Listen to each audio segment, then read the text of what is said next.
The fluorescent lights of Chicago O'Hare buzzed with the particular exhaustion of winter nights, casting everything in that sickly pallor that made even healthy people look like they were dying. Elias Navarro sat in the cramped plastic chair at Gate B17, watching snowflakes assault the windows with increasing violence. His flight to Denver had been delayed twice already, and he couldn't decide if he was relieved or frustrated. Truth was, he didn't particularly want to go to Denver. He didn't particularly want to be anywhere. At 42, Elias had perfected the art of occupying space without drawing attention. His worn leather jacket hung loose on a frame that had once carried more weight, back when he'd eaten regular meals and slept through the night. His calloused hands rested on a duffel bag that contained everything he owned that mattered, which wasn't much. Before we jump back in, tell us where you're tuning in from. And if this story touches you, make sure you're subscribed, because tomorrow I've saved something extra special for you. The job interview in Denver was just another attempt at starting over. Another city where nobody knew about the accident, or the marriage that crumbled afterward, or the son who wouldn't return his calls. The terminal was emptying as evening stretched toward night. Business travelers pecked at laptops with the desperate energy of people trying to maintain productivity in limbo. A few families clustered around departure boards, parents juggling crying babies and oversized diaper bags. Elias had learned to avoid looking at the children too directly. It hurt in ways he couldn't name anymore. That's why he almost missed her. The little girl appeared at the edge of his peripheral vision like something from a half-remembered dream. She couldn't have been older than 6 or 7, wearing a pink dress that had seen better days and tiny sneakers with no socks despite the bitter cold outside. Her dark hair fell in tangles around a face streaked with tears and what looked like chocolate or maybe dirt. But it was her eyes that stopped him cold. Enormous and dark, fixed on his face with an intensity that made his chest tighten. She was walking straight toward him. Elias looked around, expecting to see frantic parents or airport staff converging on the lost child, but the gate area was nearly deserted now. Just a few scattered passengers absorbed in their phones or paperbacks. Elias had learned to avoid looking at the children too directly. It hurt in ways he couldn't name anymore. That's why he almost missed her. "Excuse me," Elias started to say, leaning forward in his chair. "Are you—" But she was already there, standing directly in front of him, those impossible eyes searching his face like she was reading something written there in a language only she understood. Her small hand reached out and touched his knee, and Elias felt something electric run through him, a recognition that made no sense. "I remember you from my dreams." The words hit him like a physical blow. Elias stared down at this strange child who couldn't possibly know him, whose presence felt both foreign and achingly familiar. Her fingers were ice cold through his jeans, and when he looked closer, he could see she was shivering. "I'm sorry, sweetheart, but I think you have me confused with someone else," he said gently, though his voice came out rougher than intended. "Where are your parents?" She shook her head, never breaking eye contact. "You're the man from my dreams. Mama said you would help when the bad time came." Her accent carried traces of something European, French maybe, but her English was clear and precise. Elias felt the familiar panic rising in his chest, the same sensation that had driven him away from his EMT career 3 years ago. The weight of someone else's trust, someone small and vulnerable, looking to him for safety he wasn't sure he could provide. His last call had been a car accident on the Dan Ryan, a family station wagon crushed by a semi, and the little boy in the back seat who'd looked at him with this same desperate faith before. "Hey, you okay?" The voice belonged to a woman in an airport security uniform who'd appeared beside them. Officer Farrow, according to her name tag, looked to be in her 40s with the kind of tired eyes that came from dealing with people's problems all day long. "This little girl seems lost," Elias said, grateful for the interruption. "She was looking for her parents." But when Officer Farrow knelt down to the child's level, extending her hand, the girl pressed closer to Elias instead. Her small arms wrapped around his leg with surprising strength. "No," she said firmly, "I stay with him. He's supposed to help." Elias caught Officer Farrow's sharp look and raised his hands. "I've never seen her before in my life. She just walked up to me." "That right, sweetheart?" Officer Farrow asked the girl. "What's your name?" "Aria," she said without hesitation. "Aria Celine. My mama is Dr. Muriel Duval, and we were supposed to go on the airplane, but she went away and I couldn't find her. And then I saw him, the man from my dreams who helps lost people." The weight of her certainty was crushing. Elias wanted to stand up, to walk away, to catch his delayed flight and disappear into another anonymous city. But Aria's grip on his leg was surprisingly strong, and something in her voice, that mixture of childish fear and impossible knowing, kept him frozen in place. "Well, Aria," Officer Farrow said, her tone professional but kind, "we're going to help you find your mama, okay? But first, I need you to come with me so we can figure out where she might be." Aria shook her head violently. "He comes too. He has to come. It's important." Elias met Officer Farrow's eyes over the child's head. He could see the questions there, the professional suspicion mixed with genuine concern for a scared little girl. He wanted to explain that he wasn't anyone's savior, that trusting him was the worst possible mistake this child could make, but the words wouldn't come. Instead, he heard himself saying, "I'll come with you until we figure this out." Aria looked up at him with such pure relief that it nearly broke what was left of his carefully guarded heart.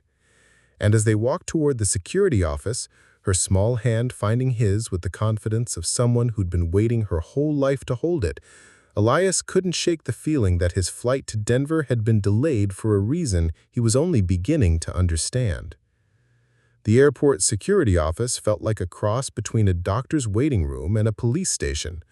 All harsh fluorescent lighting and uncomfortable chairs arranged around a desk that had seen better decades. Aria sat in the chair beside Elias, her legs swinging freely, too short to reach the floor. She hadn't let go of his hand since they'd left the gate, and every time he tried to gently pull away, her grip tightened with surprising determination. Officer Lena Farrow pulled up missing persons reports on her computer screen, the blue light reflecting off her tired features. She had been kind but professional with Aria, offering juice boxes and crackers that the little girl had accepted politely before returning her attention to Elias with that unnerving intensity. "So far, no missing child reports matching her description," Lena said, scrolling through databases. "You said your mother's name is Dr. Marielle Duval, honey?" Aria nodded solemnly. "She makes beautiful pictures with paint.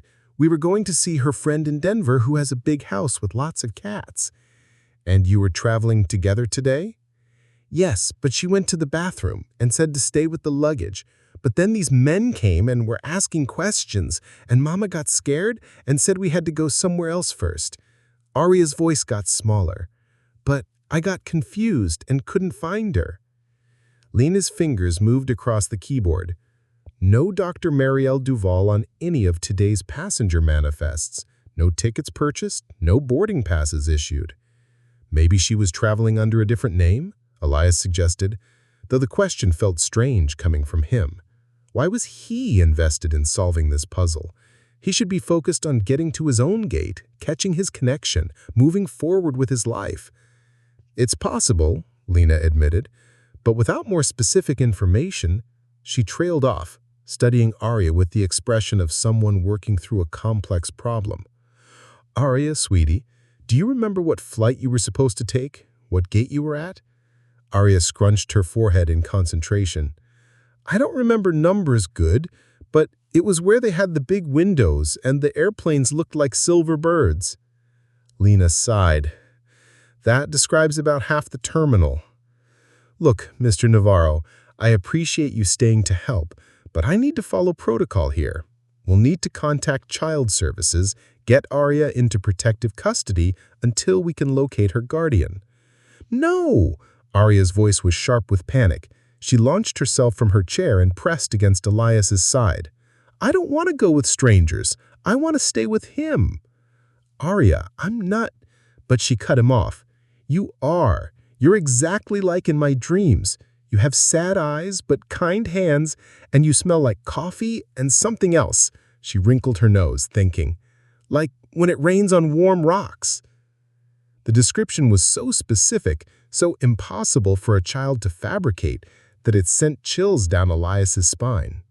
He did drink too much coffee, had since the divorce when sleep became elusive, and he'd been caught in a rainstorm the day before, seeking shelter under a bridge overpass that smelled of wet concrete and something undefinable that might have been exactly what she described. "How could you dream about me?" he asked, crouching down to her level. "We've never met before today." Arya's dark eyes were solemn.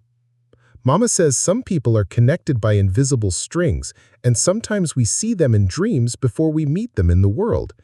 She said when I found the man with sad eyes and kind hands, he would help us when everything got scary." Lena was watching this exchange with growing interest. "Mr. Navarro, what exactly brought you to O'Hare today?" "Job interview in Denver. My flight's been delayed." I hesitated. "Look, I know how this looks, but I swear I've never seen this child before. I don't know why she thinks she knows me." But you stayed. When she approached you, you could have walked away. She's a lost kid. What was I supposed to do? Most people would have flagged down airport staff immediately instead of sitting with her. Elias felt heat rise in his cheeks. I was trying to calm her down before. He was being careful, Arya interrupted with the confidence of someone much older. Like in my dreams, he always checks to make sure it's safe before he does the helping. The room fell silent, except for the hum of the computer and the distant sound of announcements echoing through the terminal. Lena studied Elias with the practiced eye of someone who dealt with every kind of human deception and desperation. "I'm going to need to see some ID," she said finally, "and I'll need to run a background check." Elias handed over his driver's license without argument. He had nothing to hide, at least nothing that would show up in a criminal database.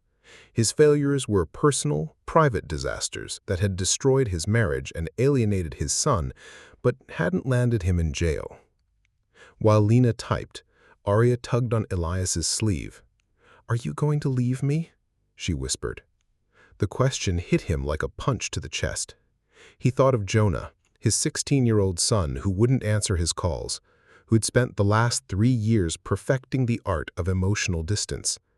How many times had Jonah asked him the same question in different words? "Are you going to choose work over dinner again? Are you going to miss another game because of overtime? Are you going to be there when I need you?" And how many times had Elias failed to give the right answer? "I'm not going anywhere right now," he told Arya, and was surprised to find he meant it. Lena looked up from her screen. "Clean record, no warrants, no red flags. You were former military, then EMT in Chicago for 8 years. Until 3 years ago." What happened 3 years ago?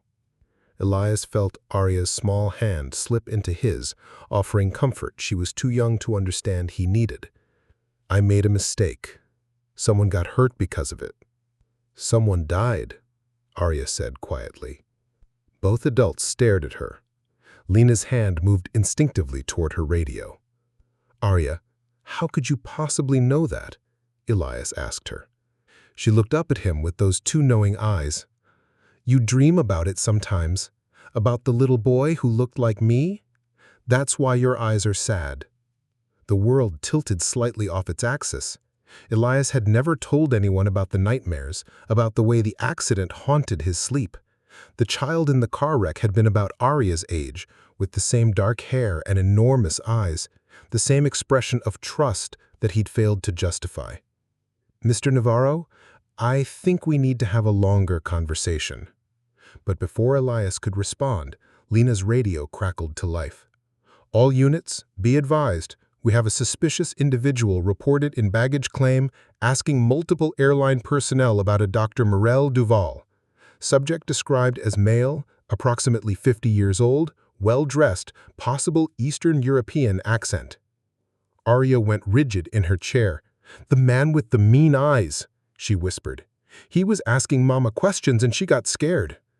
Lena was already standing, grabbing her radio. "This is Pharaoh. I have the child in question here with me. Send backup to Security Office 3 and maintain eyes on the subject in baggage claim." She turned to Elias and Arya. "Looks like this just got more complicated." The security office suddenly felt smaller, the walls pressing in with the weight of unspoken dangers. Arya had gone very quiet, pressed against Elias's side like a small animal seeking shelter.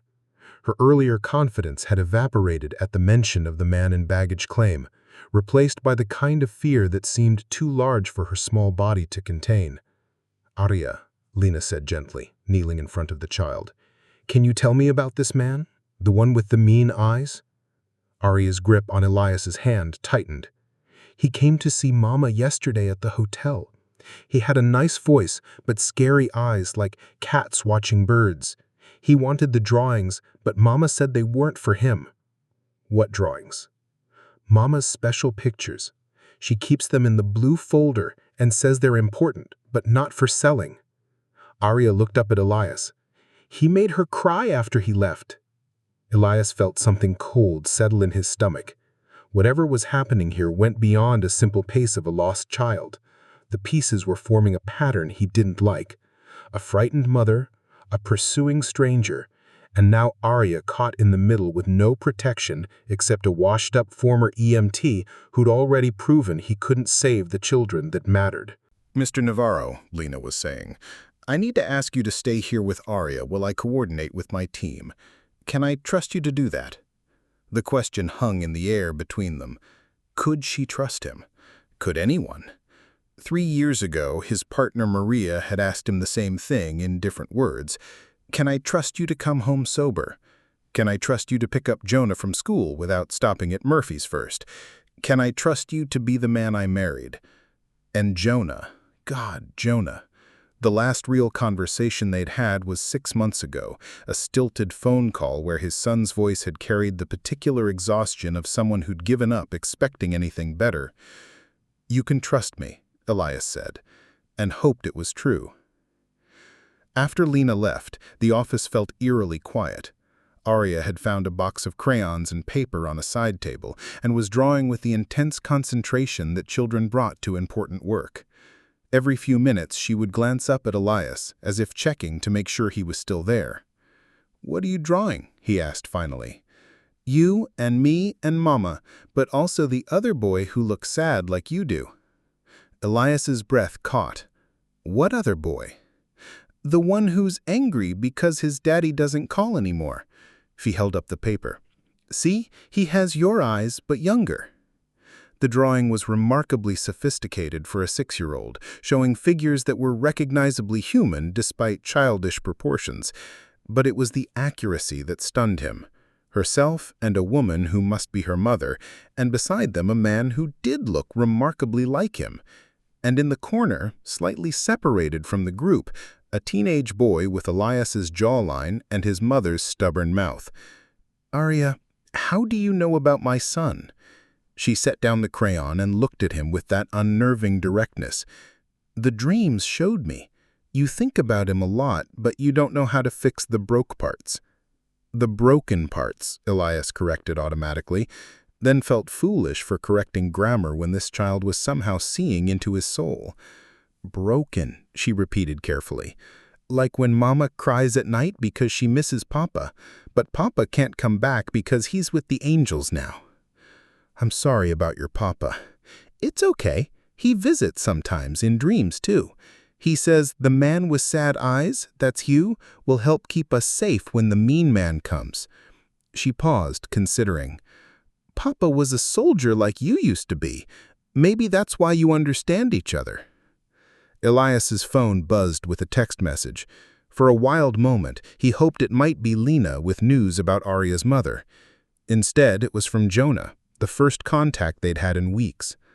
Mom says you missed child support again. Some things never change, I guess.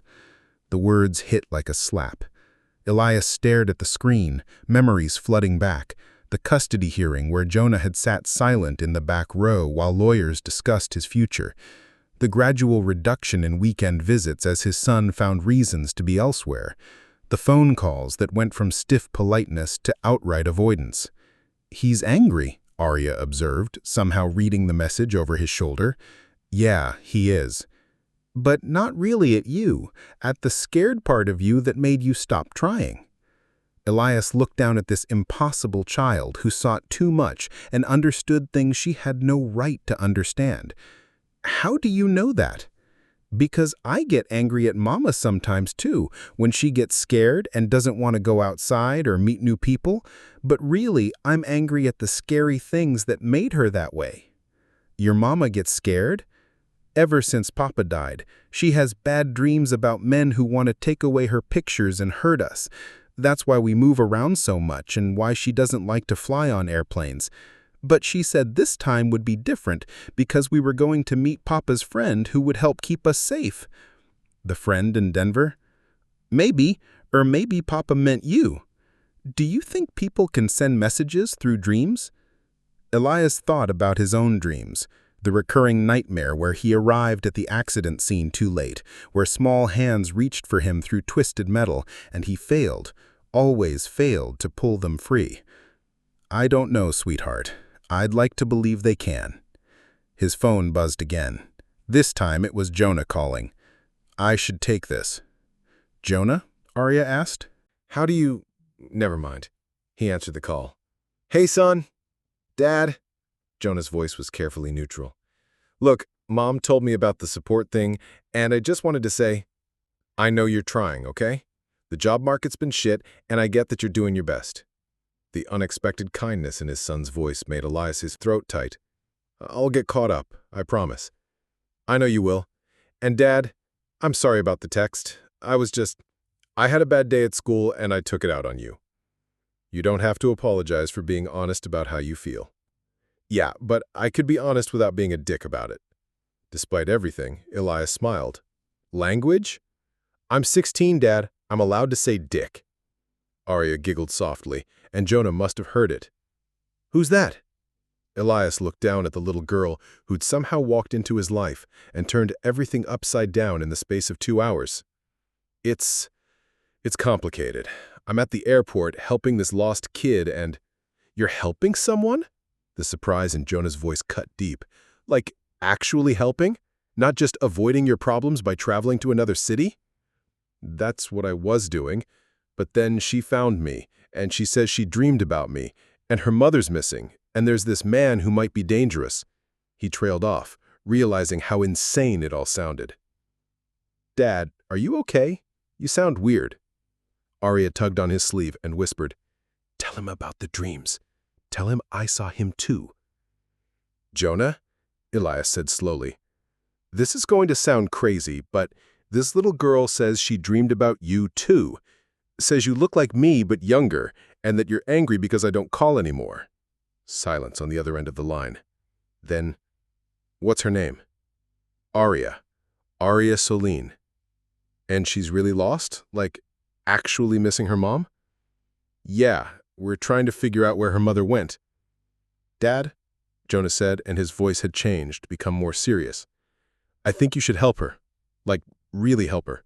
Not just until someone else can take over." "Why?" "Because maybe this is your second chance, and maybe it's mine too." Before Elias could ask what he meant, Lena burst back into the office, her face grim. "We have a problem. The man in baggage claimed he's gone, but he left something behind." She held up a business card. "Mikhail Rudenko, Art Acquisition Specialist. And according to Interpol, he's wanted for questioning in connection with several high-profile art thefts across Europe." Arya went very still beside him. "He found us," she whispered. "Not yet," Elias said, surprising himself with the firmness in his voice. "We're not going to let that happen." As he spoke the words, he realized he meant them. For the first time in 3 years, he felt like he had a purpose beyond simply surviving another day. This strange, impossible child who claimed to have dreamed about him needed protection, And maybe, just maybe, he was exactly the right person to provide it. The fluorescent light seemed harsher now, casting everything in stark relief as Lena led them through the labyrinthine corridors of O'Hare's security sector. Arya walked between Elias and the officer, her small hand gripping his with the kind of desperate trust that made his chest ache. Every shadow seemed to harbor threats. Every distant voice made her flinch. "We're moving you to a more secure location while we coordinate with federal authorities," Lena explained, her hand resting on her radio. "Art theft with international connections puts this in FBI territory." "What about her mother? If this Rudenko character is after some drawings and Murray has them, then she's either in hiding or in serious trouble." Lena's voice was grim. "Either way, Arya's safer away from the public areas." They emerged into a wider corridor that connected to the main terminal.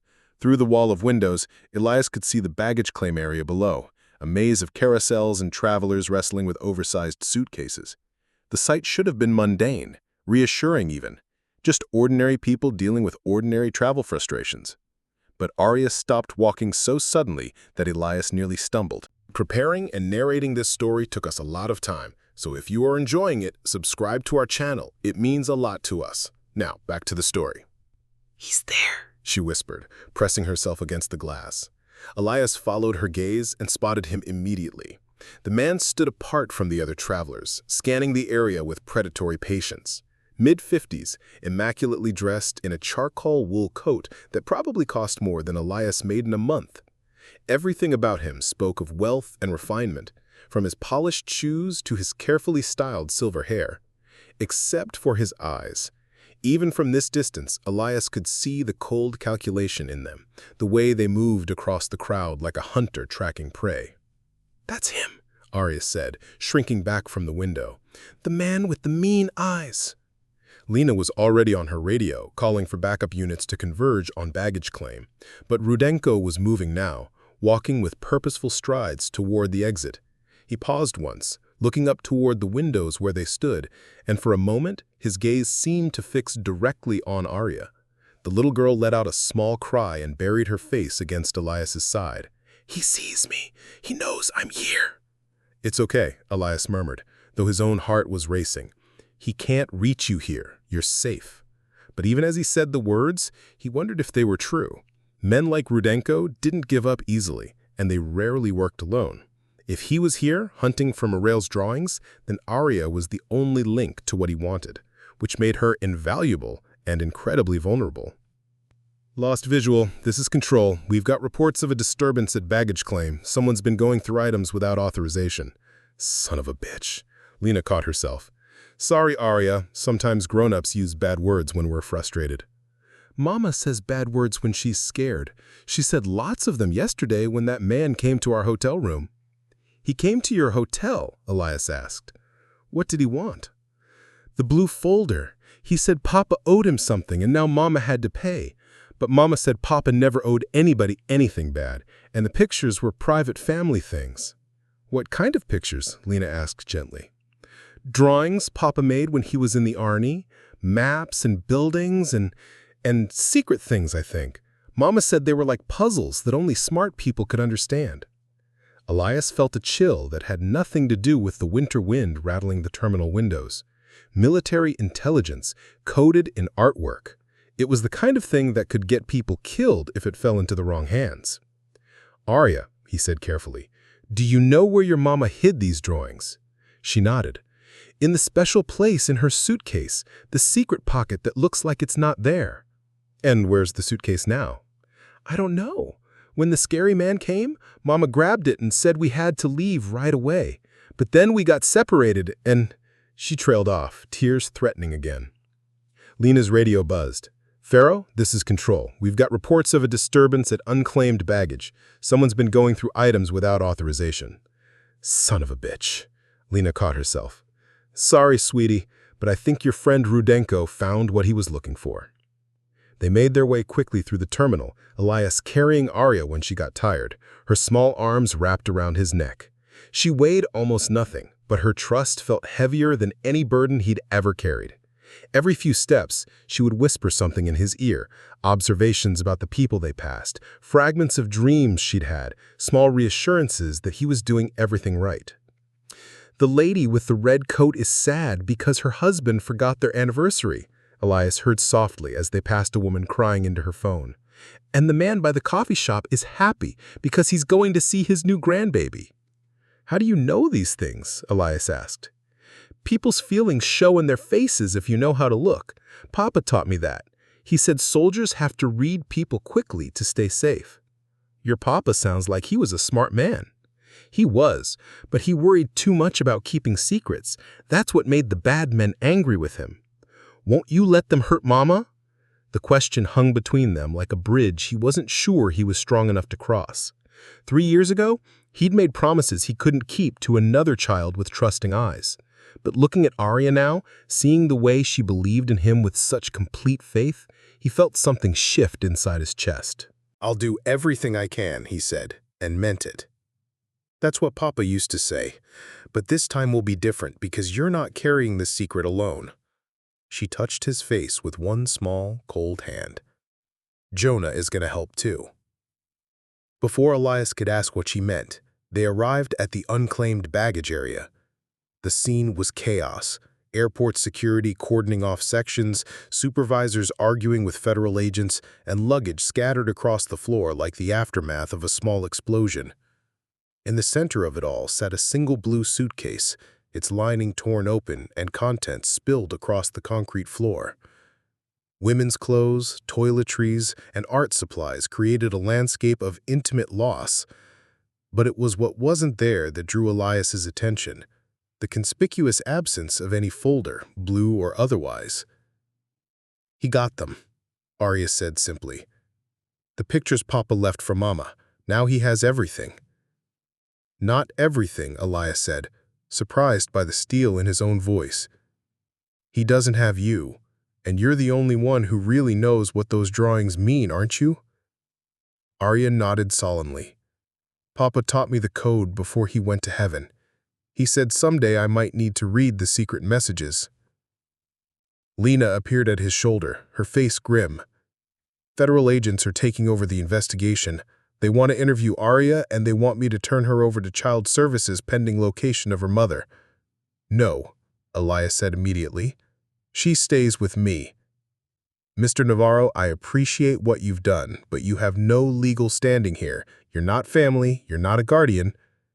He's the man from my dreams. That has to count for something." Lena looked between them, her expression conflicted. "Even if I wanted to bend the rules, federal agents don't care about dreams and coincidences. They care about protocols and jurisdictions." "Then maybe it's time we stopped following protocols. Maybe it's time we started following our instincts." As if summoned by his words, 3 men in dark suits appeared at the edge of the baggage area, their eyes scanning the crowd with professional intensity. Federal agents, Elias realized, here to take Arya away from him and process her through a system that would treat her like evidence instead of a scared little girl who'd already lost too much. "They're coming," Arya whispered. "But it's okay. Jonah is going to help us first." Elias's phone rang.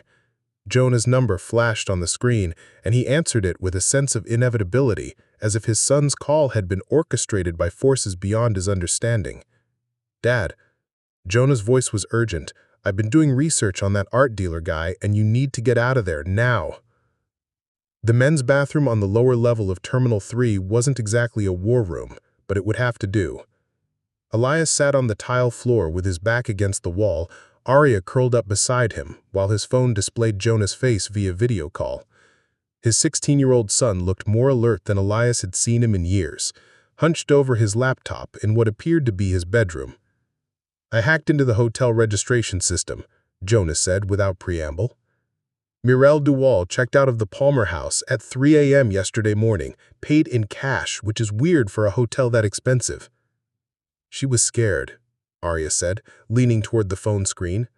"The scary man came to our room and said bad things would happen if she didn't give him Papa's pictures." Jonah's eyes widened. "You're Arya, the girl who dreamed about Dad?" "Yes, you're exactly like I saw in the dreams. You have smart eyes like your daddy, but angrier."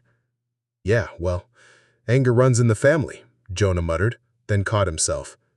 "Sorry, I didn't mean..." It's okay, Arya said gently. Being angry is sometimes the only way to not be scared. Elias watched his son process this wisdom from a 6-year-old, saw the way Jonah's expression shifted from defensive to curious. What else did you see in your dreams? You live in a room with posters of spaceships and books everywhere, and you miss your daddy, but you're afraid to tell him because you think he'll leave again. The silence stretched long enough that Elias wondered if the video call had frozen. Then Jonah cleared his throat. That's, uncomfortably accurate. Dreams show true things sometimes, Arya said simply. Right. Okay. Jonah shook his head as if clearing it. Anyway, I also looked up Mikhail Rudenko. Dad, this guy is seriously bad news. He's connected to a smuggling ring that uses stolen art to launder money for arms dealers. Interpol has been tracking him for 3 years. Arms dealers. Elias felt his blood go cold. Arya's father was military. What if those drawings aren't just artwork? That's what I'm thinking. If her dad had intelligence about weapons shipments or supply routes. Jonah trailed off, typing rapidly. I'm cross-referencing with military databases. This might take a while. We don't have a while, Elias said. Federal agents are looking for us, and Rudenko is still out there somewhere. Then you need to find somewhere safe to hide until I can figure this out. Arya tugged on Elias's sleeve. The drawings aren't gone, she whispered. What do you mean? We saw Rudenko take them from your mother's suitcase. She shook her head. Those were the copies. Mama always makes copies of important things because she loses stuff. The real drawings are still hidden. Elias's heart jumped. Hidden where? In my backpack, in the secret pocket like Mama's suitcase has. She pointed to the small Disney princess backpack she'd been carrying. But they're in pieces, like puzzle pieces, so nobody would know what they were even if they found them. With trembling hands, Elias examined the backpack. The secret pocket was so well concealed it looked like part of the lining. Inside, he found several pieces of paper that had been carefully torn into irregular shapes. Each piece contained part of what looked like architectural drawings, mixed with what might have been military notation. Jesus, he breathed. Language, Arya said primly, then giggled. But yes, they're very important. Papa said they show where bad men hide their secret weapons. Jonah's voice crackled through the phone speaker. Dad, are you still there? I think I found something. We're here. And Jonah, Arya had the real drawings all along. They were in her backpack. No shit. I mean, no kidding. Jonah's excitement was palpable. That changes everything. Listen, I found a military record for Captain Jean-Luc Solin, French Foreign Legion. He was killed in Mali 3 years ago while investigating weapons trafficking. The official report says he died in an ambush, but there are classified addendums that suggest he was close to exposing a major smuggling operation. Operation involving Rudenko? That's my guess. And if those drawings show locations of weapons caches or supply routes... He paused. Dad, you're not just dealing with art theft here. This is international terrorism shit. Arya had gone very quiet, staring at the torn pieces of paper in Elias's hands. Papa said these pictures could help catch the bad men who hurt soldiers, but he also said they were very dangerous because the bad men would hurt anyone who tried to stop them, including little girls and their mothers. Which is why Mireille ran. She probably figured out that Rudenko wasn't going to stop with just taking the drawings.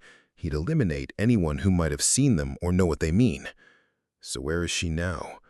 That's the million-dollar question, but I might have an idea. Jonah's fingers flew over his keyboard. Airport security cameras. If I can hack into the system, I might be able to track her movements yesterday. Can you do that? Dad, I'm a 16-year-old with too much time and a grudge against authority. Of course I can do that. Despite everything, Elias smiled. When did you become a master hacker? About the same time you became a professional disappointment. Shit, sorry, I didn't mean... Yes, you did. And you're right. I have been a disappointment. To you, to your mother, to myself. Dad? But I'm trying to change that, starting now. He looked down at Arya, who was watching him with those impossibly knowing eyes. This little girl needs help, and for some reason she believes I'm the one who can provide it. Maybe she's wrong, but I have to try. You're not wrong, Arya firmly. The dreams are never wrong about important things. Jonah was quiet for a long moment. You know what? I believe her, and I want to help. Not just with the computer stuff. I want to really help. Jonah, this is dangerous. If Rudenko finds out we're interfering, then we don't let him find out. We stay one step ahead. Jonah's voice carried a determination that reminded Elias painfully of himself at that age. Besides, what's the worst that could happen? I'm already grounded for the rest of my life. Arya giggled, and the sound was so unexpectedly normal that it made Elias's chest tight. Here was this child who should be traumatized and terrified, finding moments of joy in the middle of a nightmare because she trusted him to keep her safe. The weight of that trust was crushing and liberating at the same time. "Okay," he said, "but we do this smart. No unnecessary risks." "Agreed. First thing, we need to get you out of the airport. Rudenko probably has people watching the exits by now. Any suggestions?" "Actually, yeah. Give me 20 minutes to hack the service elevator systems. I can create a distraction that will give you access to the freight tunnels. From there, you can get to the employee parking garage without going through security checkpoints." "And then what? We can't just wander around Chicago with a kidnapped child and stolen military intelligence." "We're not kidnapping her," Arya said indignantly. "I asked you to help, remember?" "Right. Sorry. With a rescued child and recovered military intelligence." Jonah's grin was visible even through the grainy video call. "I know exactly where you should go. Remember Uncle Pete?" Elias felt a spark of hope. His brother Peter lived in a warehouse district on the south side, ran a legitimate art restoration business that served as cover for less legitimate activities involving people who needed to disappear for a while. "Pete owes me a favor, more than one, actually. And he's got connections with people who can handle this kind of international intrigue crap. Plus, he's always said his place is off the grid enough to hide from anyone. Even federal agents? Especially federal agents. Trust me, Dad, Uncle Pete has been avoiding various law enforcement agencies for 20 years. If anyone can keep you and Arya safe while we figure this out, it's him." Elias looked down at Arya, who had carefully gathered the torn pieces of her father's drawings and tucked them back into her backpack. "What do you think, sweetheart? Ready for an adventure?" She smiled up at him, and for a moment she looked like any normal 6-year-old excited about something new. "Will Jonah come too?" "Try and stop me," Jonah said through the phone. "I'll meet you at Uncle Pete's. And Dad, don't worry, we've got this." As they prepared to leave their makeshift hideout, Elias realized something had shifted. For the first time in 3 years, he wasn't running away from responsibility, he was running toward it. And somehow, impossibly, his son was running with him. The freight elevator descended into the bowels of O'Hare with mechanical groans that sounded like the building's bones settling. Arya sat on a stack of cardboard boxes, swinging her legs and humming softly to herself, while Elias checked his phone for the 3rd time in as many minutes. No new messages from Jonah, which either meant his son was making good progress with his hacking or had gotten himself into trouble. "He's okay," Arya said, without looking up from the small notebook she'd found in her backpack. She was carefully drawing something with a stub of pencil, her tongue poking out in concentration. "How can you be so sure?" "Because in my dreams, Jonah always figures out the important things. He has your stubborn brain, but also his mama's clever fingers." She held up her drawing, a surprisingly detailed sketch of 3 figures standing together. "See? We all make it through the scary part." Elias studied the drawing. The 3 figures were clearly meant to be him, Arya, and Jonah, but there was a 4th figure in the background, a woman with long dark hair that had to be Mirelle. "Your mother's in this picture." "She's coming back. Not today, but soon." Arya's voice carried the casual certainty of someone stating an obvious fact. "Papa is watching over her.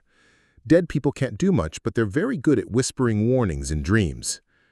The elevator shuddered to a stop, and the doors opened to a service corridor that smelled of diesel fuel and industrial cleaning supplies. According to Jonah's instructions, they needed to follow the yellow line painted on the concrete floor until they reached the loading dock. As they walked, Arya slipped her small hand into his. "Are you nervous about seeing Jonah?" "A little," Elias admitted. "We haven't spent time together in person for over a year." "He's nervous too, but also excited. He's been wanting to help you with something important for a long time." "How could you possibly know that?" "Because that's what children do. We want to help our parents, even when they mess up everything." She looked up at him with those impossibly wise eyes. "Even when they drink too much and make everyone cry and forget to come to school plays." Elias stopped walking. The casual way she'd mentioned his drinking hit him like a physical blow. "Arya, I never told you about." "The dream showed me. All the sad parts and the scary parts, and the part where Jonah's mama cried in the kitchen while you slept on the couch." Her voice was matter-of-fact, without judgment. "But they also showed me the part where you stopped drinking and started trying to fix things." "I'm not sure I fixed anything." "You fixed the biggest thing. You stopped hurting yourself so much. Now you can learn how to stop hurting other people."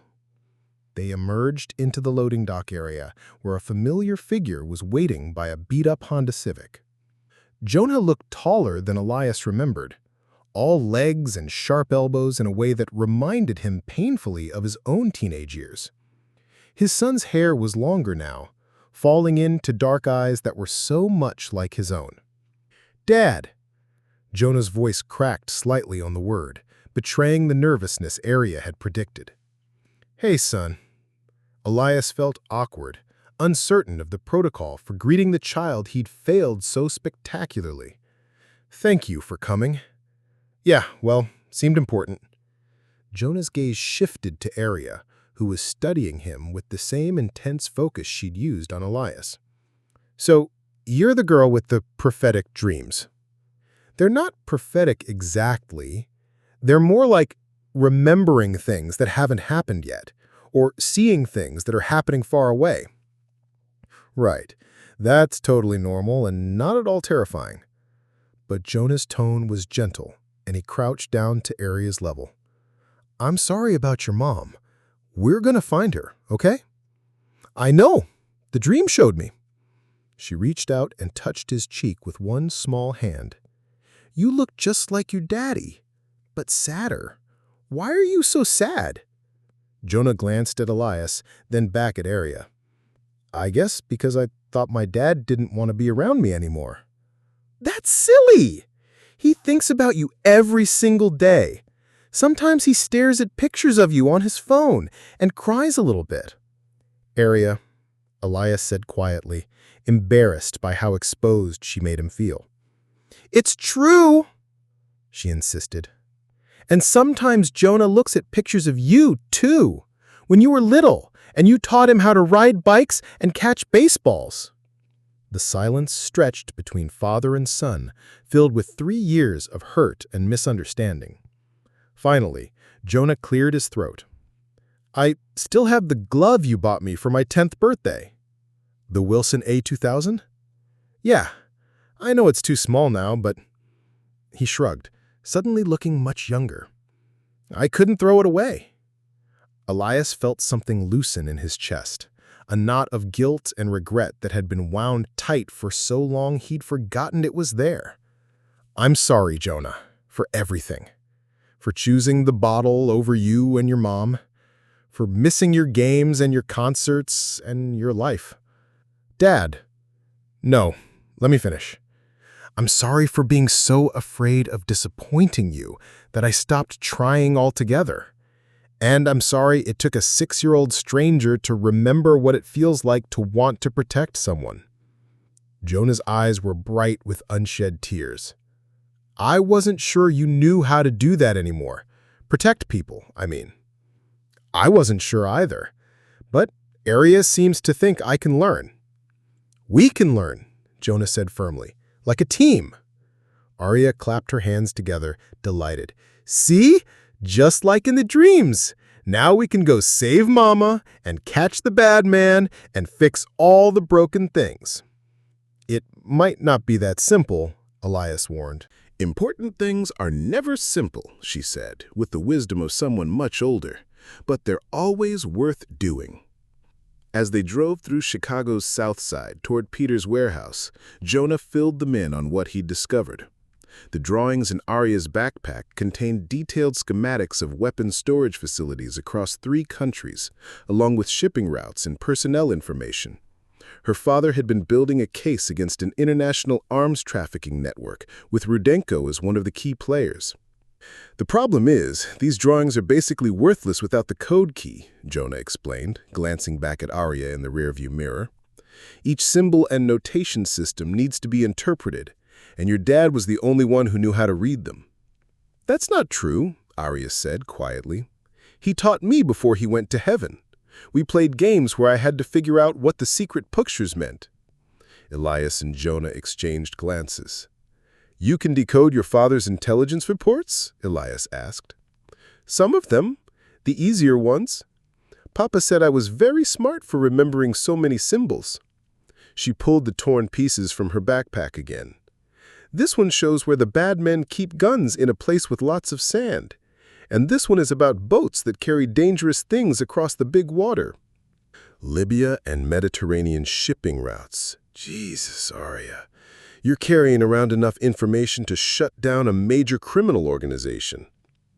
Language, she said automatically, making both Elias and Jonah smile despite the gravity of the situation. Sorry, but you understand why Rudenko wants these so badly, right? And why your mom ran. Arya nodded solemnly. Mama said the bad man would hurt us to keep his secrets safe. But Papa said someday the right person would help us use the pictures to stop the bad men forever. She looked directly at Elias as she said this, and he felt the familiar weight of her impossible faith in him. But for the first time, instead of feeling crushed by the responsibility, he felt strengthened by it. Then that's what we'll do, all of us, together. Like a family? Arya asked hopefully. Elias caught Jonah's eye in the rearview mirror. His son gave him a slight nod, permission to speak for both of them. Yeah, Elias said softly, like a family. As they pulled up to Peter's warehouse, Elias realized that somewhere in the space of a single day, his entire world had shifted. He'd started the morning as a man running away from his failures, and now he was driving toward danger with a son who was speaking to him again and a little girl who believed he could be a hero. Maybe Arya's dreams were prophetic after all, or maybe sometimes the future changed simply because someone had enough faith to believe it could be different. Either way, for the first time in 3 years, Elias was ready to find out. Peter Navarro's warehouse looked like the kind of place where legitimate businesses went to die. Situated between a defunct auto parts store and a building that might have once been a restaurant, it blended into the industrial decay of Chicago's South Side with practiced anonymity. The sign by the door read, "Restoration Unlimited," in faded letters, but Elias knew his brother's real expertise lay in making problems disappear rather than bringing old paintings back to life. "Uncle Pete's gonna love this," Jonah muttered as they approached the reinforced steel door. Dad shows up after 3 years with a kidnapped child and international criminals. "We didn't kidnap her," Elias protested. "Try explaining that to the FBI. Jonah pressed the buzzer in the complex pattern their uncle had taught them years ago. 3 short, 2 long, 1 short. The door opened to reveal Peter Navarro, who looked exactly like Elias might in 10 years if he stopped caring entirely about personal grooming. His hair was longer and grayer, his beard unkempt, and his clothes suggested someone who considered clean laundry a luxury rather than a necessity. But his eyes were sharp and alert, taking in the scene with the practiced assessment of someone who'd learned to read trouble at a distance. "Well, well," Pete said, stepping aside to let them in. "Little brother finally decides to visit, and he brings the whole circus with him. Pete, we need help." "You always need help, Eli. Question is whether I'm dumb enough to provide it this time." Pete's gaze settled on Arya, who was studying him with that unnerving intensity she brought to everything. "And who's the kid?" "Arya," Elias said. It's complicated." "Complicated like she's a witness to something bad, or complicated like she's psychic and knows things she shouldn't?" Arya stepped forward before Elias could answer. "Both," she said simply. "And you're Uncle Pete. You used to be a soldier too, but you got in trouble for helping the wrong people for the right reasons." Pete's eyebrows shot up. "Kid's got a mouth on her. I like that." He turned to Elias. "But if she knows my history, then she knows I don't get involved in family drama anymore." "This isn't family drama," Jonah said, pulling out his laptop. "This is international terrorism and arms trafficking." "Even better. Love it when my family upgrades from petty disasters to federal crimes." But Pete was already walking deeper into the warehouse, gesturing for them to follow. "Come on. If we're doing this, we're doing it right." The interior of the warehouse was larger than it appeared from outside, filled with covered paintings, restoration equipment, and what looked suspiciously like surveillance gear.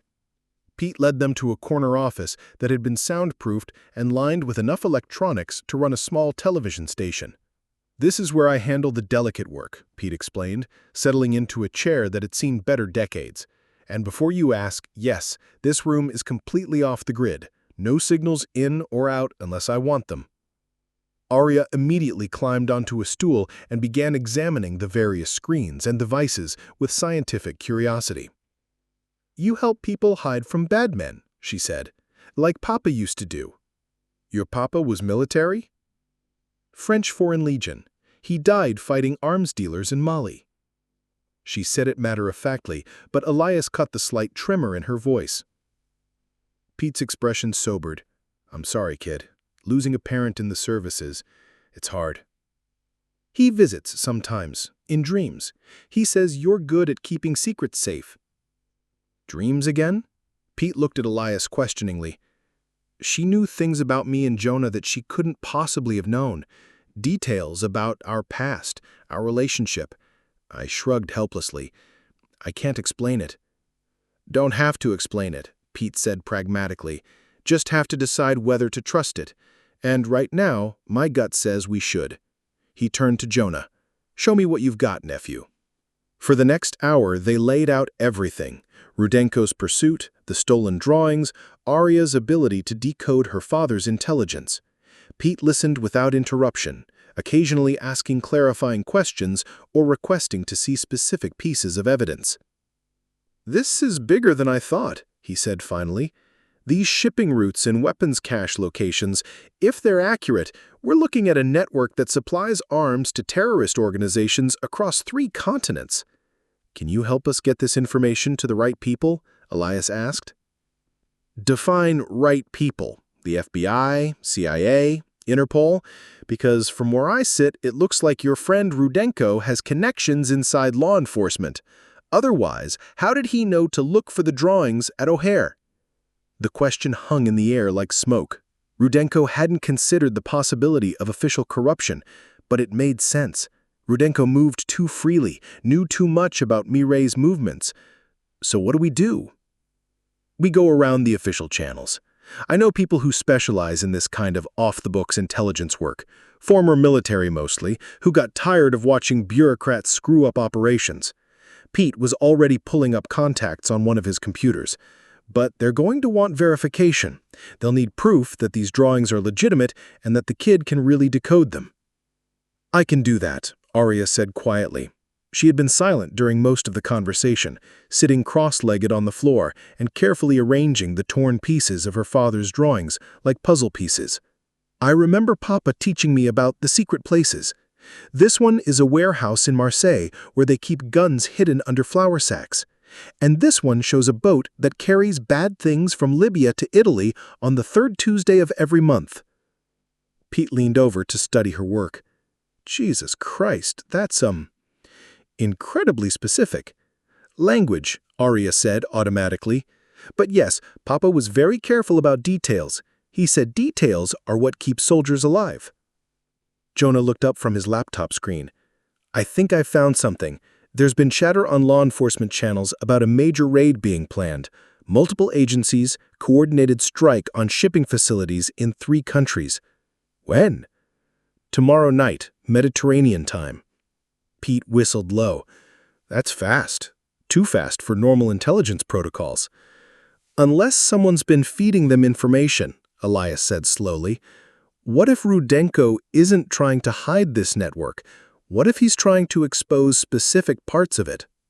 Because he's not the top of the food chain, Arya said, looking up from her puzzle pieces.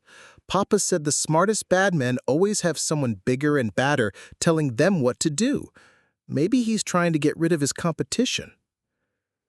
The room fell silent as they processed this possibility. If Arya was right, then Rudenko wasn't just a thief trying to cover his tracks. He was a player in a much larger game, using Jean-Luc Solen's intelligence to eliminate rivals while protecting his own operations. That would explain why he wanted the original so badly. He needs to make sure no one else has access to the complete intelligence. And why he's still hunting for Arya, Pete added grimly. She's the only one left who can decode all of her father's work. Arya nodded seriously. That's why Mama's hiding. She knows the bad man won't stop until he catches me. Well, he's not going to catch you, Elias said firmly. Not while I'm breathing. That's very sweet, brother, Pete said dryly, but sentiment doesn't stop bullets. If we're going to protect the kid and get this intelligence to people who can use it properly, we need a real plan. I have a plan, Arya said quietly. Everyone turned to look at her. She was holding one particular piece of torn paper, studying it with the kind of focus that made her seem older than her 6 years. This drawing shows where the bad man keeps his most important secrets, the place he thinks nobody knows about. Where? She smiled, and for a moment she looked exactly like the innocent child she should have been. In a building with lots of airplanes, a place where people wait to go far away. Elias felt his blood go cold. The airport. He's got an operation at O'Hare. Not just an operation, his headquarters, the place where he decides who lives and who dies. She looked up at Elias with those impossible, knowing eyes. That's where Mama is hiding, and that's where we have to go to save her. Pete was already shaking his head. Absolutely not. Walking back into that airport is suicide. Rudenko will have people watching every entrance, every exit. Not every entrance, Elias interrupted, his fingers flying across his laptop keyboard. I still have access to the service tunnel systems. And if Arya is right about Rudenko having a base of operations there, He paused, studying his screen. There are maintenance areas that connect to the old TWA terminal. It's been closed to passengers for years, but the infrastructure is still there. You want to break into a closed airport terminal to rescue the kid's mother from an international arms dealer, Pete said slowly. Have I got that right? That's exactly what we want to do, Elias said, surprised by his own certainty. Pete stared at him for a long moment, then burst into laughter. Well, hell, I always said you'd end up a hero or dead. Looks like we're about to find out which one it is. As they began planning their impossible mission, Elias realized he wasn't afraid anymore. For the first time in 3 years, he was exactly where he was supposed to be, doing exactly what he was meant to do. And if Arya's dreams were any indication, they might actually have a chance of succeeding. The abandoned TWA terminal at O'Hare felt like a monument to forgotten dreams, its mid-century modern architecture now a tomb for the golden age of air travel. Through the grimy windows, the lights of active terminals twinkled in the distance, but here in the darkness, only emergency lighting cast long shadows across empty check-in counters and dusty departure boards frozen in time. Elias crouched behind an overturned luggage cart, his heart hammering against his ribs. Beside him, Arya was unnaturally still, her small hand gripping his with surprising strength. They'd been in position for 20 minutes, waiting for Pete's signal, and the silence was becoming oppressive. She's here, Arya whispered, so quietly he almost missed it. Mama is here, but she's scared. How can you know that? I can feel her, Like when you know someone's watching you, but different. Arya's eyes are closed, her face serene despite the circumstances. She's in the old restaurant, the one with the big windows. But there are men with guns. Elias's radio crackled softly. Pete's voice, barely audible. Visual confirmation, 3 hostiles in the main terminal area. Target appears to be civilian female, mid-30s, restrained but not visibly injured. That's Mama, Arya breathed. Through his earpiece, he could hear Jonah's fingers flying across his keyboard from his position in Pete's surveillance van outside the terminal. Dad, I'm seeing movement in the service quarters. Looks like they've got additional security posted at all the exits. How many? At least 6 that I can identify on the camera feeds. Probably more in blind spots. Elias closed his eyes, running through their hastily conceived plan. Pete would create a distraction at the main entrance, while Elias and Arya moved through the service tunnels to reach Mireille. Jonah would coordinate from outside, monitoring security feeds and providing intelligence. It was barely a plan at all, more like organized desperation. There's something else, Arya said suddenly.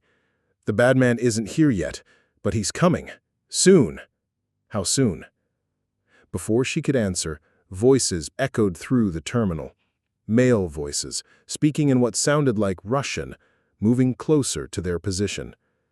Elias pulled Arya deeper into the shadows behind the luggage cart, his hand moving instinctively to the borrowed pistol Pete had insisted he carry. I don't like guns, Arya whispered. Neither do I, sweetheart. But sometimes we need them to protect the people we love. Papa said guns should only be used to stop very bad things from happening. Is this a very bad thing? Elias looked down at this impossible child who'd walked into his life and changed everything. Yes, this is a very bad thing, but we're going to stop it. The voices were closer now, accompanied by the sound of boots on marble floors. Through a gap in their cover, Elias could see 2 men in dark clothing, both carrying automatic weapons with the casual familiarity of professionals. They were sweeping the terminal systematically, checking every possible hiding place. We need to move, Elias murmured into his radio. They're doing a complete search. Copy that. Starting my distraction in 30 seconds. The explosion, when it came, was smaller than Elias had expected, but perfectly placed. Somewhere on the other side of the terminal, Pete had detonated one of his improvised diversions, probably flashbangs combined with smoke grenades. The sound echoed through the empty space like thunder, followed immediately by shouts and the sound of running feet. Go, go, go, Pete's voice crackled through the radio. Elias swept Arya into his arms and ran toward the old restaurant area, keeping low and moving from cover to cover. The terminal felt like a maze in the darkness, familiar airport architecture made alien by abandonment and danger. They reached the restaurant entrance just as a woman's voice cried out in French. Through the grimy glass doors, Elias could see her, Dr. Mireille Duval, tied to a chair in the center of what had once been a dining area. She was alive, conscious, and trying to communicate with someone outside Elias's line of sight. Mama, Arya whispered, pressing her face against the glass. Mireille's head snapped up at the sound, her eyes widening as she spotted them. She shook her head frantically, mouthing words Elias couldn't make out, but her meaning was clear. It was a trap. New contacts, Jonah's voice crackled through the earpiece. Black SUV just pulled up to the main entrance. 3 men getting out, and one of them matches the description of Rudenko. Elias felt ice form in his veins. They were out of time. Pete, we need that extraction route now. Working on it. Give me 2 minutes to clear the service corridor. We don't have 2 minutes. Through the restaurant doors, Elias could see movement in the shadows. At least 2 more armed men, positioned where they couldn't be seen from outside, but had clear lines of fire on anyone who entered. Mireille continued her frantic head shaking, tears streaming down her face. She says there are too many of them, Arya translated, somehow reading her mother's lips or expressions or something else entirely. She says we should run. We're not leaving without her. Then we need a different plan. Arya was studying the restaurant layout with the same intense focus she brought to everything. The kitchen. There's another way in through the kitchen. How do you know that? Papa used to work in places like this when he was pretending to be normal. He taught me that restaurants always have back doors because chefs need to take out garbage. Before Elias could stop her, Arya had slipped out of his arms and was moving along the wall toward what must have been a service entrance. Her small size let her navigate the debris and abandoned furniture with ease, while Elias struggled to keep up without making noise. The service door was unlocked, probably because no one expected an assault from the kitchen of an abandoned restaurant. They slipped inside to find themselves in a commercial kitchen that had been stripped of most equipment, but retained its basic layout. Stainless steel prep tables Stood like islands in the darkness, and the air still carried the faint odor of old grease and industrial cleaning supplies. Through the pass-through window, they could see into the dining area where Mireille sat surrounded by her captors. 3 men, all armed, all positioned to cover different angles of approach. Professional spacing, professional alertness. "Mama," Arya called softly through the pass-through. Mireille's head turned, and her face crumpled with relief and terror in equal measure. She mouthed "no" repeatedly, but Arya was already moving, crawling through the pass-through window with the fluid grace of a child who'd spent her life in adult spaces. "Arya, no," Elias hissed, but she was already through. One of the guards heard her, spinning with his weapon raised. But instead of finding a threat, he found a 6-year-old girl walking calmly toward the bound woman, her hands empty and visible. "Don't hurt her," the man said in accented English. "Boss wants her alive." Arya reached her mother's chair and began working on the rope bonds with small, nimble fingers. "It's okay, Mama. Papa sent help, just like he promised." "Mon Dieu, ma petite, you should not be here." "I have to be here. This is where the story changes."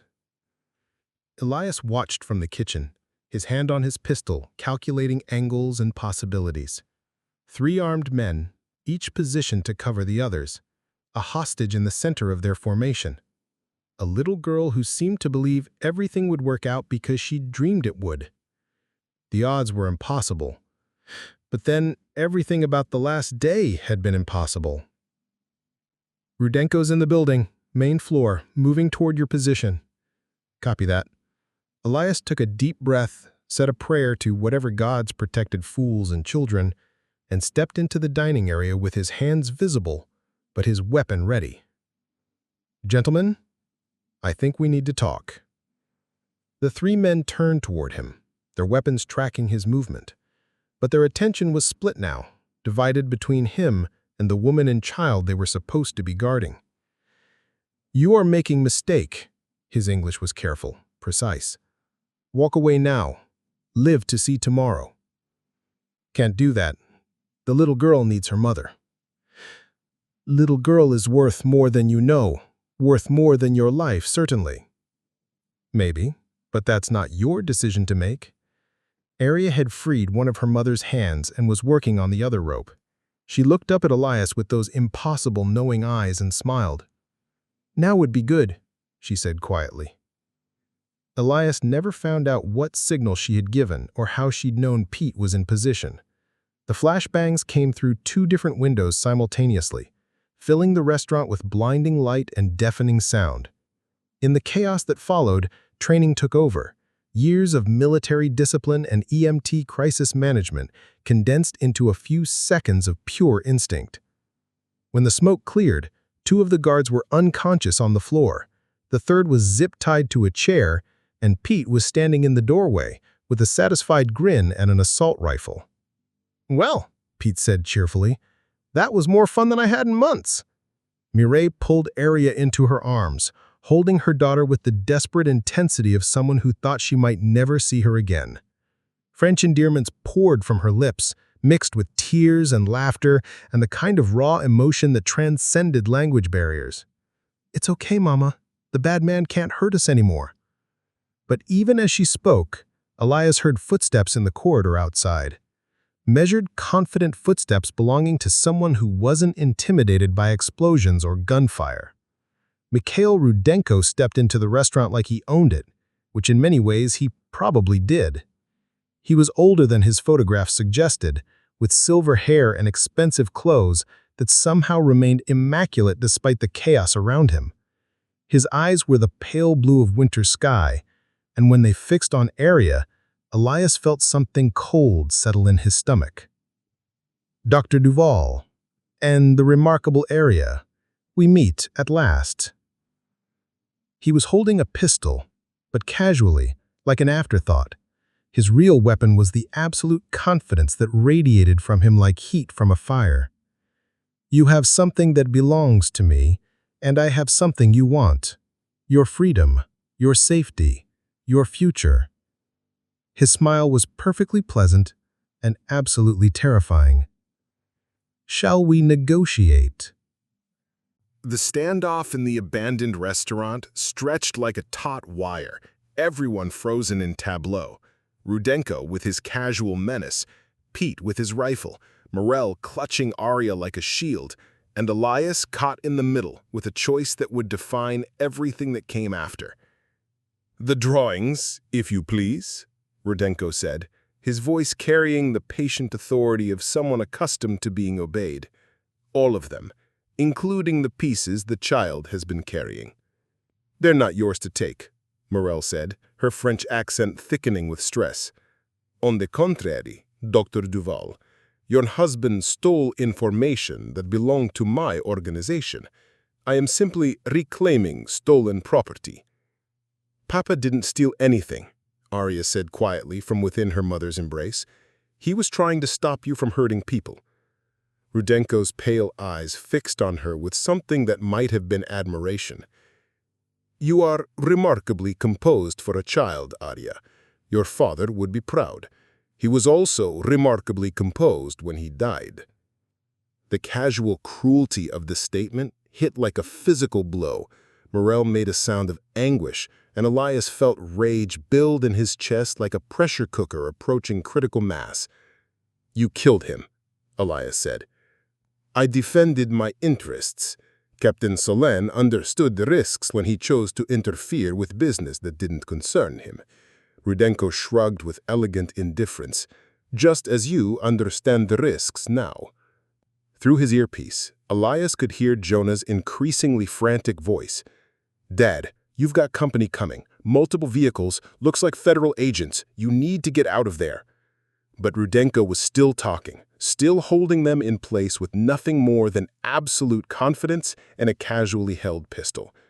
"The drawings, if you please," Rudenko said, his voice carrying the patient authority of someone accustomed to being obeyed. "All of them, including the pieces the child has been carrying." "They're not yours to take," Morel said, her French accent thickening with stress.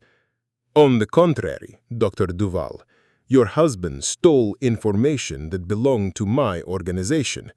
I am simply reclaiming stolen property." "Papa didn't steal anything," Arya said quietly from within her mother's embrace. "He was trying to stop you from hurting people." Rudenko's pale eyes fixed on her with something that might have been admiration. "You are remarkably composed for a child, Arya. Your father would be proud. He was also remarkably composed when he died." The casual cruelty of the statement hit like a physical blow. Morel made a sound of anguish, and Elias felt rage build in his chest like a pressure cooker approaching critical mass. "You killed him," Elias said. "I defended my interests. Captain Solène understood the risks when he chose to interfere with business that didn't concern him." Rudenko shrugged with elegant indifference. "Just as you understand the risks now." Through his earpiece, Elias could hear Jonah's increasingly frantic voice. "Dad, you've got company coming. Multiple vehicles. Looks like federal agents. You need to get out of there." But Rudenko was still talking, still holding them in place with nothing more than absolute confidence and a casually held pistol. "The child can decode the intelligence, yes? She has her father's gift for patterns and symbols. She's 6 years old. She doesn't know what any of it means. Please don't insult my intelligence. I've been tracking this family for 3 years. I know exactly what the child is capable of." Rudenko's smile was winter cold. "Which is why she's coming with me." "No." The word came out of Elias with more force than he had intended, surprising himself with its finality. Rudenko raised an eyebrow. "I wasn't asking your permission. You're not taking her. And how, exactly, do you intend to stop me? You're outnumbered, outgunned, and surrounded by federal agents who believe you've kidnapped this child." Rudenko's tone remained conversational, but his finger had shifted to the trigger of his pistol. "Your brother's diversion bought you time, nothing more." Pete was edging around the perimeter of the room, trying to find an angle that wouldn't put Arya in the crossfire. But Rudenko was positioned perfectly, using the hostages as cover while maintaining clear lines of sight to all potential threats. "There is another option," Rudenko continued. "You give me the drawings, I take the child to decode the remaining intelligence, and Dr. Duval lives to see tomorrow. Everyone wins." "Except Arya," Elias said. "The child will be perfectly safe. Valuable assets are always well protected." "She's not an asset. She's a little girl." "She's a little girl who carries the key to $100 million in weapons sales and the lives of every person in my organization. Her comfort is not my primary concern." Arya stirred in her mother's arms, looking up at Rudenko with those unsettling, knowing eyes. "You're afraid," she said quietly. "I beg your pardon?" "You're afraid because the dreams are getting stronger and you don't understand what they mean." She's voice carried the matter-of-fact certainty that had unnerved Elias from the beginning. "You see Papa in your dreams, and he's not forgiving you." Rudenko's composure cracked completely, rage flashing across his features. "You know nothing about—" "He visits you at night when you try to sleep. He shows you the faces of all the people who died because of your guns, the children in schools, the soldiers in wars that shouldn't happen, the mothers who cry over empty beds." Arya's voice was gentle, almost sympathetic.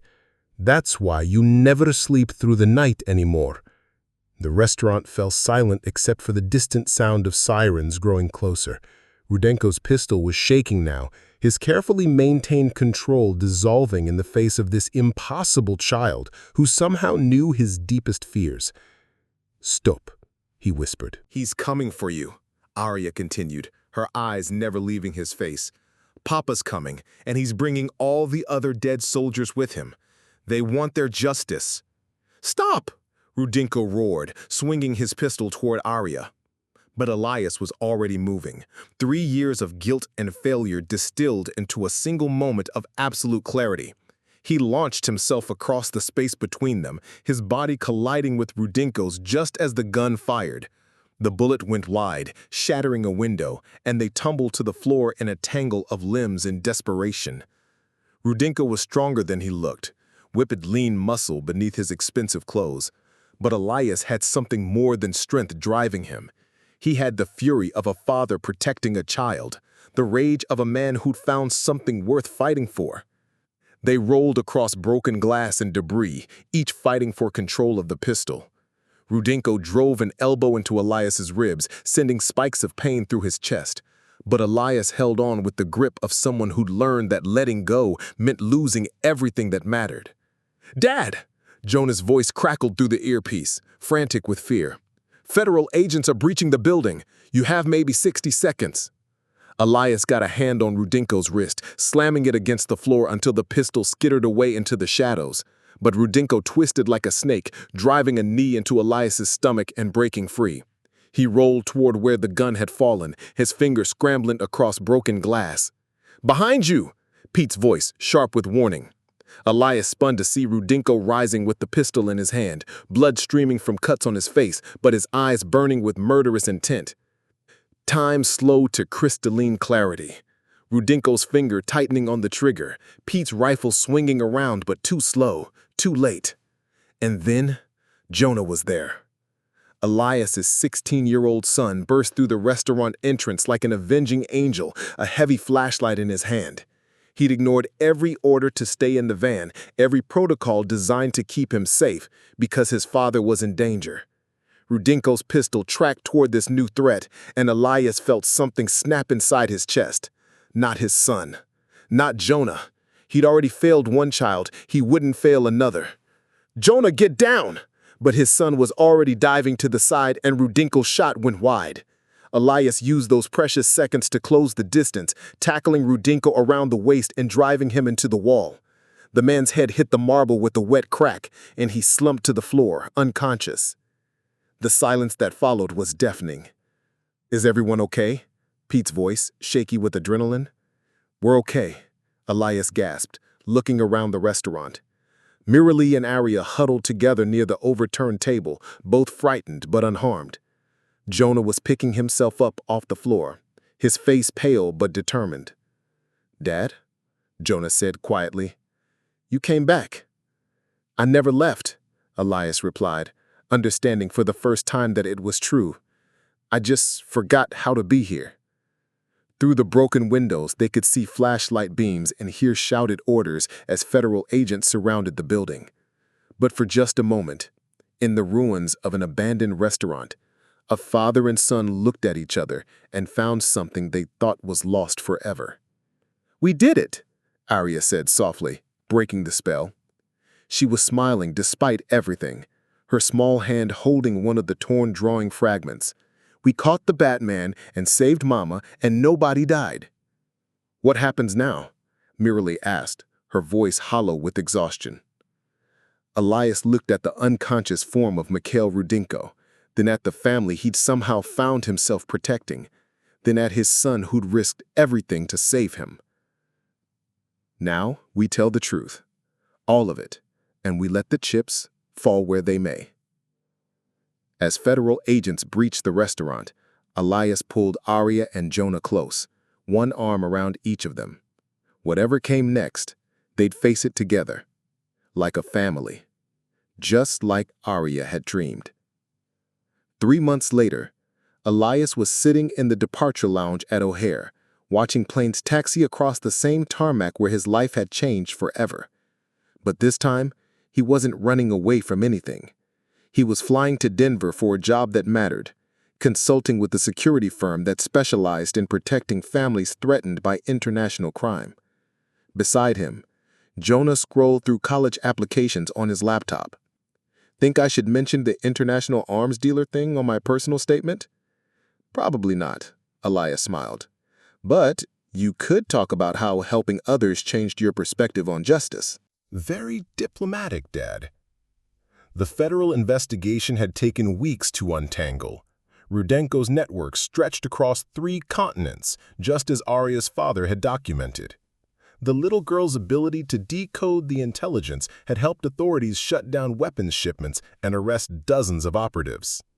She and Morel were in protective custody now, somewhere safe where bad dreams couldn't find them.